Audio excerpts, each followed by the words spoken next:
Hello and welcome to the program from the State Assemblies, your window into the workings of Nigeria's state legislatures.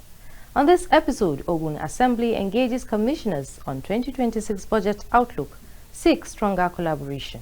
UOB lawmakers approve 515 billion naira 2026 appropriation bill with downward review. Plus, Cross River Assembly orders by-elections to fill local government chairmanship vacancy. Details of this and more stories will be coming your way shortly. I am your host, Amina Saidu. Thank you for staying with us. In the week under review, the Ogun State House of Assembly has engaged the State Commissioners for Finance, Budget and Planning, as well as Works and Infrastructure, on the review of outlook, key components and structure of the state's 2026 budget. Speaker of the House, Oludaise Lemide, during the engagement says the exercise is aimed at achieving more than a review of figures, but opportunity to strengthen institutional capacity, improve collaboration between the legislature and the executive for accountable and service-oriented governance. Yemi Dalemo reports. The engagement is a strategic opportunity to deepen understanding on the budget's architecture for more effective oversight and lawmaking. The process also presented opportunity to strengthen institutional capacity, improve synergy with executive, while reaffirming a resolve to deliver a governance system that is modern and service-driven. For us as lawmakers, it sharpens our oversight tools for the state. It ensures improved policy alignment. The Chief Economic Advisor and Commissioner for Finance, Dapo Okubadijo, represented by the Commissioner for Budget and Planning, Olaolu Olabintan, during the critical analysis of the budget, explained that the 1.667 trillion naira proposal is designed to accelerate economic expansion, human capital development, and sustainable infrastructure. Commissioner for Works and Infrastructure, Ade Akinsoya, presented the details of infrastructural projects slated for next year to include road construction in all the 20 local government areas across the 3 senatorial districts of the state. Promise that is going to take up the Folita for Ibugo Road. And that will be the second time he's making the promise of Ibugo. I wonder why it's not captured this. Okay. In my own constituency, a town got like 4 or 5 roads, where there are several other communities with very important roads that are missing out. This engagement paved the way for budget defense by all the ministries, agencies and departments of government in Ogun State in preparatory to the third reading and passage of the budgets. And in Yobe, the State House of Assembly has passed the 2026 appropriation bill, authorizing the use of Consolidated Revenue Fund of the state to the tune of more than 515 billion naira for the capital and recurrent service of the state. Babagana Kolo reports that the budget estimate has a reduction of 51 million naira from the proposal presented by Governor Mai Malabuni. The report. It could be recalled that the Finance and Appropriation Bills 2026 of 515 billion 583 million naira were laid before the Yobe State House Assembly by Governor Mai Malabuni on Thursday, November 6, 2025. The bills were committed to the House Standing Committee on Finance and Appropriation for legislative scrutiny. The budget size was therefore reduced by 51 million naira. This bill is here for third reading and passage of this law. If the House agrees so that we can take it now because we have already clean copy for the passage. The third reading has been taken and passed by this honorable House. Thank you. So the bill, the clean copy is here with us. I will prepare it for his Chief Executive's assent anytime from now. In another development, a bill for an act to establish Yobe State Agency for Drug Abuse Control and Rehabilitation has been presented before the House by the House Leader Nasiru Hassan Yusuf. Meanwhile, the bill for an act to refill and reenact the Rural Electrification Commission to generate, supply, transmit and sell electricity at the rural areas of the state was also taken for the second reading. Next on our program, we have Awal Musa Raspanjani, Executive Director of the Civil Society Legislative Advocacy Center, CISLA, who will provide insight into the role of state assemblies in budgetary process and how their work impacts the development of states. Well, ideally, under our Constitution 1999 as amended, the state assemblies are empowered to ensure that they approve budgets of the states that are sent by the state governors. The state governors, they have no power to spend any money without appropriation, without approval from the State House of Assemblies.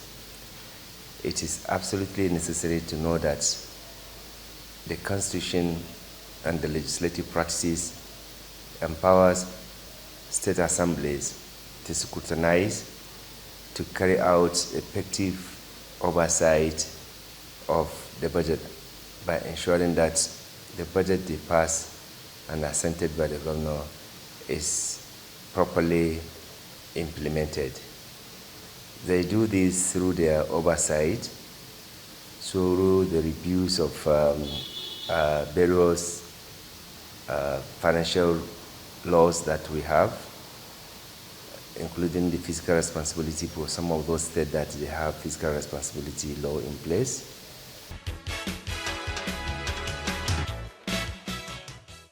Under the legislative responsibilities, the state assembly members, through their various committees, they carry out effective and responsible oversight to ensure whatever they have passed and assented by the governor is what the relevant government ministries and prostators are implementing.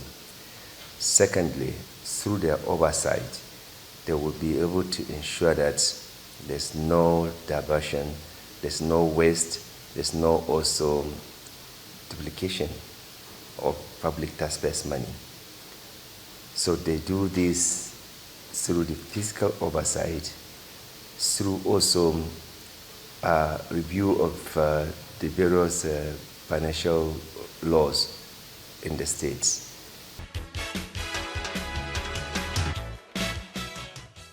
Many of the members, they did not have the required capacity or knowledge or experience to ensure that they checkmate and ensure effective implementation of the budget. That's number one. Number two, there's also challenges of access to information. Many of the members of the state assembly members, they are not able to get the required information to be able to carry out their oversight or their review. Thirdly, you also have the challenges of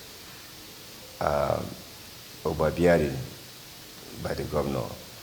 The way the state assembly members function is like an extension of the SA to the governors.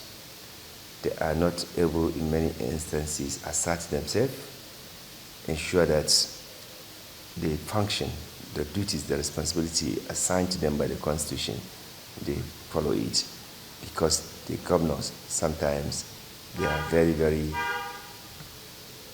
undemocratic, dictatorial, and they could also threaten to punish the state assembly members by refusing to share privileges with them. So these are challenges.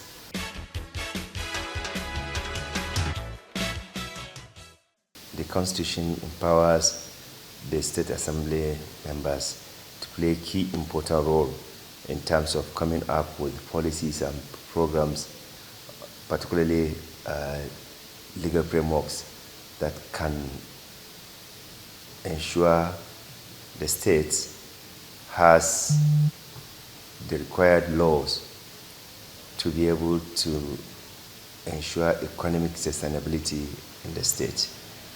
They can make law, and they can amend the law, and they can also abrogate the laws. So they can sit down to look at the tax law, for example, which is one of the ways in which government generates revenue. They can look at the tax law and see whether those tax laws are relevant, are effective, and efficient.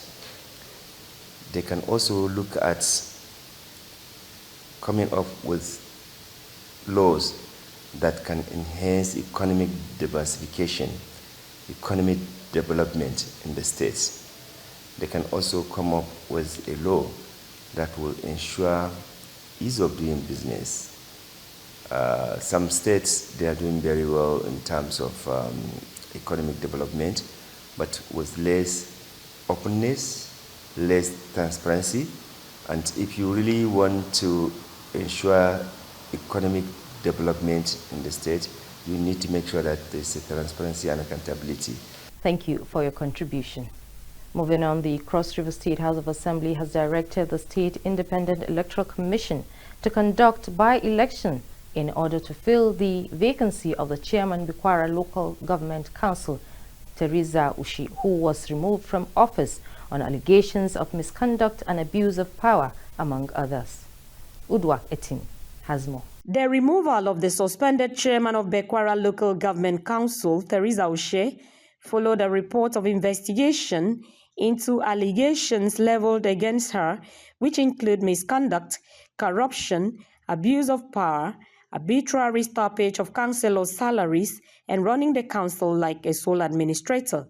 Presenting the report, Chairman of the House Committee on Judiciary, Public Service Matters, Public Petitions and Conflict Resolution, Davis Etta, disclosed that the investigation revealed that Teresa Ushi failed in her responsibility to submit monthly income and expenditure of the council to the Legislative Council as required by law, among other issues. This plenary is the hallmark of an investigation that has been happening for the past 6 months, where the chairman of Bekwara Local Government was accused of gross misconduct and abuse of power in office, and that led to her suspension, and a committee set up as provided for by the Cross River State Local Government Law, Section 14, Sub 3. The report today actually indicted the chairman, and as a result, Section 14, Sub 4 is invoked, where the chairman is removed. Members of the 10th Assembly noted that Ushi disregarded the laws governing the office of the chairman and described her behavior as unfortunate.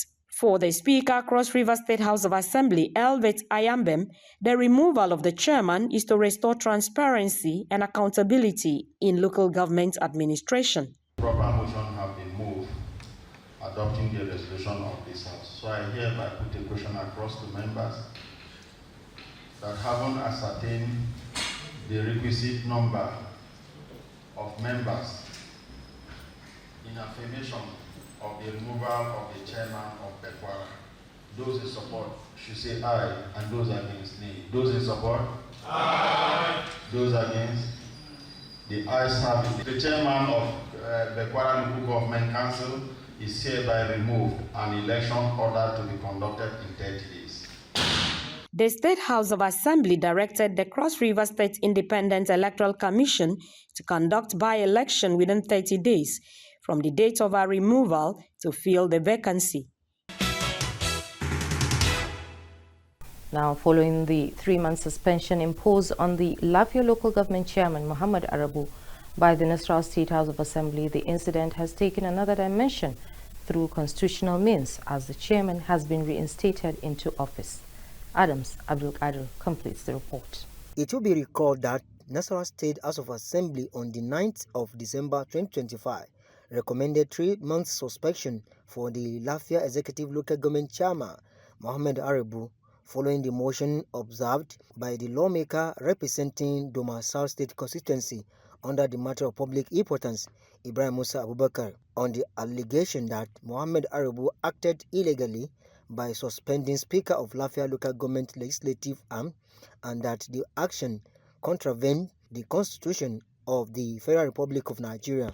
The chairman of Lafia local government is hereby suspended for 3 months.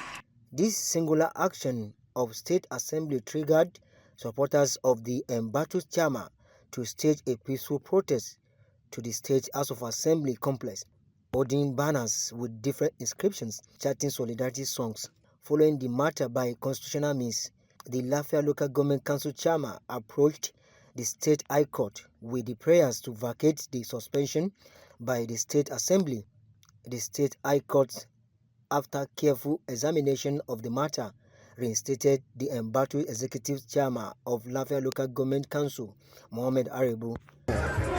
He reiterated that he is in full support of Governor Abdullahi Sule's administration and appeal for calm by all and sundry. Particularly, the Chief Judge of Nasarawa State for taking that bold step in maintaining peace in Lafia local government. God will crown her with success. To the governor, I pray governor, God should look at him and take care of him as expected. And I quite believe that he's going to look into this problem and overcome it once and for all. Meanwhile, APC leaders at the Local Government Council, in its reaction, called for caution by political leaders, saying Constitution should be the guiding light in all political dealings for a peaceful society ahead of 2027 general elections. You're watching the program from the State Assemblies, a program that reviews legislative activities in the State Houses of Assembly across the nation. We now take a break. When we return, Kano Assembly invites citizens to shape 2026 budget. As Niger Assembly passes bill to establish School of Nursing and Midwifery in Suleja. Stay with us. Do you know your representatives in the National Assembly? Do you know their duties, their promises, and their impact? It's time to bridge the gap between the people and their lawmakers. It's time to know your legislator. Know your legislator, a civic power in your hands, only on NTA Parliament. Join us every week as we bring your senators and representatives closer to you.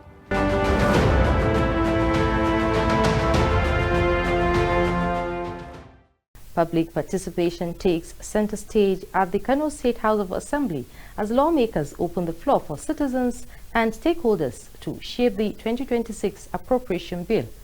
From hospital revitalization and reduced maternal and neonatal deaths to timely budget releases and stronger legislative oversight, key issues dominated deliberations at the one-day public hearing. Samira Hamis Shura reports. The only school they have is a school without roofing, without doors, without windows. That's how the children stay in the school. They just follow the shade by the wall. This is one of the over 30 memoranda presented at the public hearing, addressing critical areas of human development, from improving healthcare delivery, particularly in rural communities, to the provision of potable water, enhanced education, and environmental protection and management. We are calling for the establishment of a tactical security post in a place known as research in Gamabi, so that our youth will be taken care of. The persistence of high mortality rates underscore the urgent need for full implementation of the free maternal and healthcare law. Declaring the session open, Speaker Jibril Ismail Felgore assured participants that their submissions will receive utmost consideration in the formulation of the 2026 budget. Stakeholders gathered here to contribute constructively engage to reinforce constructively debate and reinforce insight that will reach our understanding. He further disclosed that over 500 million naira has been earmarked in the 2026 budget for the construction of computer-based training centers across all local government areas, alongside the provision of one primary healthcare center in each local government as part of lawmakers' constituency projects. In another development, Delta State House of Assembly has adopted the report of the House Committee on Public Petitions on the alleged disregard of the agency's law and extent provisions of the public service rules, resulting in suppression of career profession of the medical officers of health in the employment of the Delta State Primary Healthcare Development Agency for lack of merit. Godfrey Nzeku has more. Presenting the report before the House, The Chairman House Committee on Public Petitions, Matthew Omanade, gave a detailed investigative report, committee's findings, and its recommendation, which was unanimously supported by other members of the House. The said officers were not invited to testify as witnesses in respect of this petition. No names were mentioned as to persons that were transferred. Specific names were not mentioned in respect of this petition. Mr. Speaker, the totality of this petition is premised or rests squarely on speculation and conjecture. Mr. Speaker, the issue of proper parties is sacrosanct to any administrative process. The persons that were alleged to have been transferred are proper and necessary parties to this petition. And their absence in respect of this petition, Mr. Speaker, renders this petition incurably and fundamentally defective. Dear colleagues, is there anybody who wants to speak against the report? In the absence of anybody speaking against, let me put the question. Those in favor of the motion that the Public Petition Committee report be adopted, the recommendations that the public petition presented before this House and this petition be dismissed for lack of merit. Those in favor say aye. Aye. Those against say the ayes have it. Following the adoption of the recommendation of the committee, the Speaker, Emomo Timigo, instructed the clerk to communicate the resolution of the House to all parties involved. Other items in the other paper were deferred. We now take you to Ogun State, where the State House of Assembly has adopted a resolution calling for the revitalization of dormant public assets for economic growth, job creation, and tourism development. The House also welcomed Nigeria's youngest lawmaker, Rashid Kashamu from PDP, into the ruling All Progressive Congress, APC.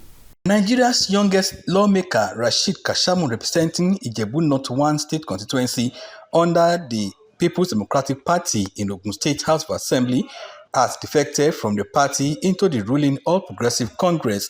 Kashamu, who was the deputy minority whip of the House, announced his defection in the letter read by the Speaker of the House, Oludaisi Elemide, at plenary in Abuja. In order to bring our winning formula to Ijebu North Constituency 1 into the APC and fully support Mr. Governor's Sharia agenda, as well as the renewed hope agenda of the President, Asiwaju Bola Ahmed Tinubu, GCFR. His Excellency Prince Abuja CON has done a wonderful job, and I can't commend him enough. Me joining the APC, I hope I bring in the values, and I really do hope to learn a lot from him as well, and to move our dear country forward.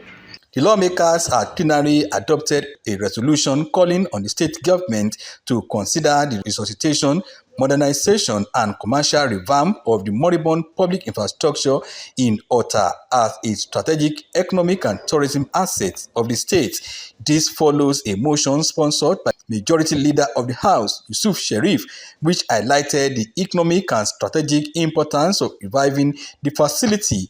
We can bring in investors to look into it, take it over, and make it work, just like we have done to the old Gateway Hotel Abuja and that of Ijebu. In another development, a bill titled Ogun State Agricultural Land Management Agency scaled first reading. Ministries, departments, and agencies of government are now appearing before the House Committee on Finance and Appropriation for the defense of the 2026 budget proposal. The exercise is anchored on accountability and transparency, with focus on getting value for government resources towards achieving the goal of budget of sustainable legacy. Niger State House of Assembly has passed a bill for a law to establish an additional school of nursing and midwifery in Suleja. This follows the adoption of the report of the Joint House Standing Committees on the bill sponsored by member representing Suleja constituency, Murtala Adamu Badaru.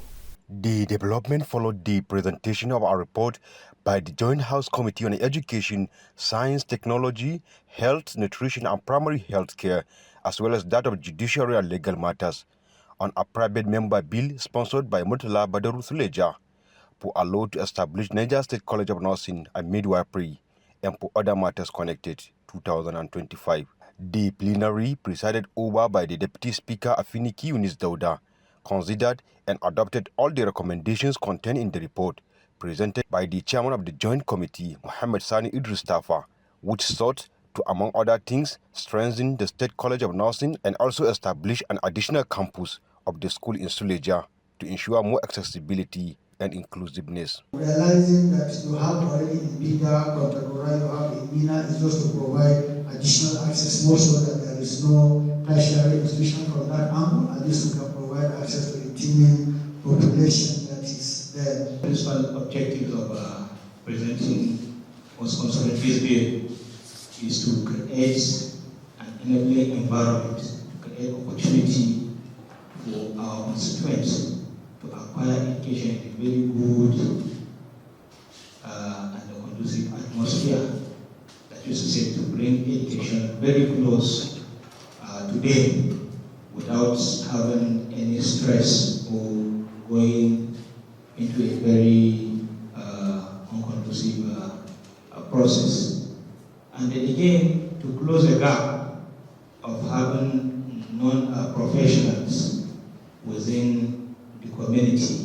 The House also considered a private member bill for allow to repeal the Niger State Drugs and Hospital Consumables Management Agency 2010 and reenact Niger State Drugs and Hospital Consumable Management Agency and other matters connected therewith 2025. The bill, sponsored by member representing Paikoro State Constituency, Nasir Umar, seeks to strengthen the operations of the agency in line with the national health priorities. This particular agency has been in existence in Niger State since 2010. Niger State have to ask was fortunate to be one of the pioneer states that came up with this agency as at then. As at today, not all the states have this particular agency, but there's a marching order from the Federal Ministry of Health that all states must now have this particular agency across board. And this marching order came up with some specification in that particular agency. From our own side in Niger State, we just look into that law and see where those specifications are missing in our own law. And the essence of forwarding this particular bill is to make sure we insert those things that this agency is lacking based on the specification that has been given from Federal Ministry of Health. The House also adopted the State Medium-Term Expenditure Framework 2026 to 2028. This is equal to the presentation of the report by the Chairman House Standing Committee on Appropriation, Zubairu Ismail Rafi. We have to follow the procedures, most especially this MTEP. MTEP is a medium-term framework. The House had earlier announced the receipt of 3 correspondences from Governor Umar Muhammad Bago seeking approval for the reappointment of Muhammad Isu Madami as Executive Chairman, Niger State Board of Internal Revenue Service. And with that report, we come to the end of this week's episode of the program from the State Assemblies. Remember, you can still watch this episode, news and other programs on our social media handles showing on your screen. Thank you for watching. I remain your host, Amina Saidu.